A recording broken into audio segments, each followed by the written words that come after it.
So let me quickly chip in here that the fact that we are married does not exempt us from the basic rules of normal relationship. Let me say that again.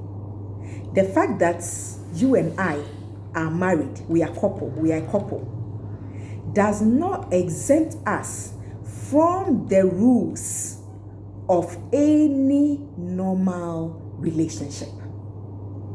So just as I relate to a friend and relate to a mother and father, and there are relationships, and my spouse, my relationship with, it's a relationship.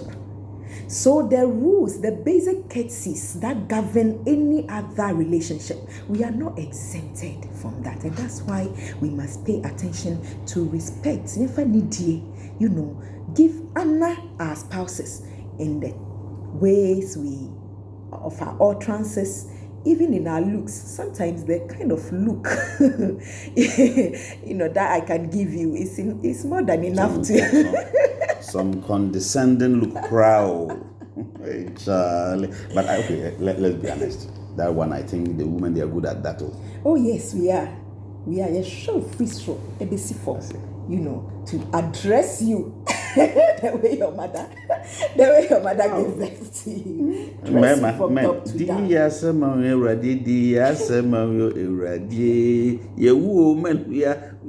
But of course, it's not only men who are dead. Women sometimes, it's not true. You can sometimes also miss some. Are suffering. Yeah, sometimes you can miss some terrible men. But I don't know how God a very loving woman will meet some man who is some way, and a loving man will meet a woman who is. Depending on the environment they were raised in, they will give you just one word. You will not eat for 1 week.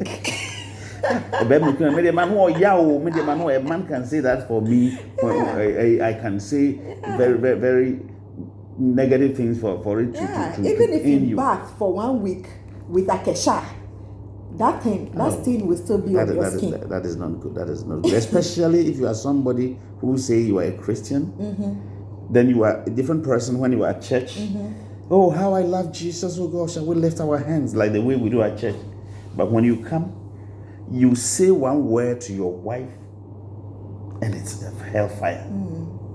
I think it's a double standard life that we should not be saying, because it will not help us cleave to your spouse. In fact, marriage is work. So what we are saying in essence is that, friends, let's not allow familiarity to work against our efforts of cleaving. Yeah. It's very, very important here. So let me end on this whole issue of cleaving by taking us to the carpenter's shop. Let's go and do some practical. We've done theory. Yeah. Let's go and do some practical at the carpenter's shop. What happens at the carpenter's shop in your mind? So you get to the carpenter's shop, you see some cutting done, some shaping, some sanding, some planing, and so on and so forth.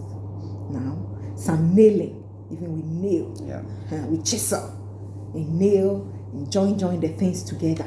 Weaving glue sometimes. So I was coming to that. Okay. So after we have done all those things, it's not just simple glue, high bonding glue to fit together. Okay. When that is done, sometimes in some cases there is need for upholstery. There are other times that we apply some other finishing, the polishing and many other things to make the things so beautiful and elegant. So when you are passing at the showroom and you see those things on display, go and ask the wood, the amane he took together. Ask the carpenter the kind of hard work. You see the way they plane? Yeah. And the sanding. Yeah. You need effort and energy and commitment, hard work. So if that is what we get from the carpenter's shop, I think the same principle can also apply. I brought this because we are talking about bonding. And so see how the carpenter bonds the various pieces together to get a very beautiful furniture for us to buy, appealing to us to buy. So how is our marriage appealing to other people? How is it glorifying God, the maker and owner of the institution? It's a question we all need to ask. And the fact that to glue, to bond, to attach, to be united, to be intimately attached, it needs a lot of work on our part, both parts. To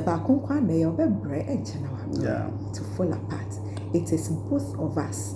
Somebody will say both of the two of them all together. We need our efforts together to be able to make it all beautiful. Of course, God is an interested party. Yes. And with all the effort and prayer, He will bless it and make it a shining marriage to all. God bless you.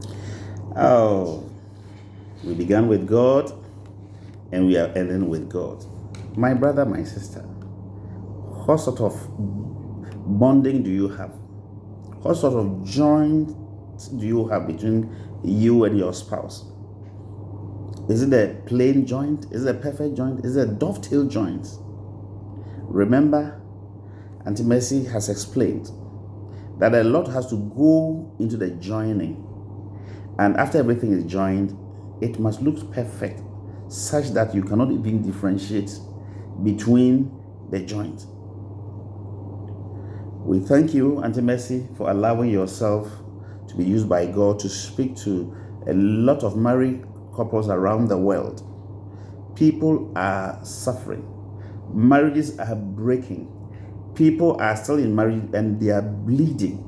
And it's our prayer that this message will reach out to the world and that people will be tight, that hearts will be tight, so that broken relationships can be amended.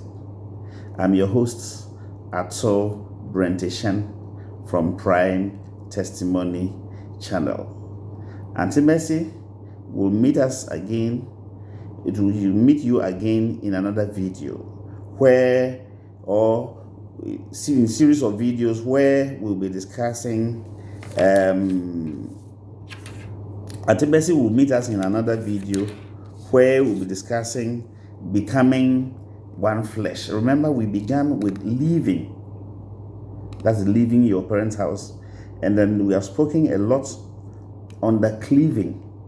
It is time for us to look for the subsequent videos that talks about living as one flesh. God bless you once again, Mercy.